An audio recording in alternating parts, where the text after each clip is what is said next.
হবে এই সবজি খুব বেশি পরিমাণ খাওয়া যাবে না, বিশেষ করে যারা গাঁট রোগী এবং যাদের স্টোনের প্রবলেম আছে।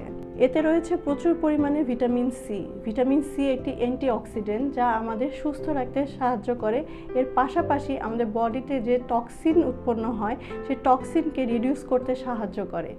এটি একটি রোগ প্রতিরোধ ক্ষমতা বাড়িয়ে আমাদেরকে সুস্থ জীবন দিতে সাহায্য করে। এতে রয়েছে অক্সালিক অ্যাসিড যা আমাদের ইউরিক অ্যাসিডকে বাড়িয়ে দিতে সাহায্য করে। খেয়াল রাখতে হবে যাদের এ ধরনের প্রবলেম আছে তারা পালং শাক খাবেন না। এ ধরনের রোগীরা যদি পালং শাক খেতে চান তবে 2 মিনিট ফুটিয়ে পানিটা ফেলে তারপর রান্না করে খাবেন। এতে রয়েছে প্রচুর পরিমাণ ভিটামিন কে।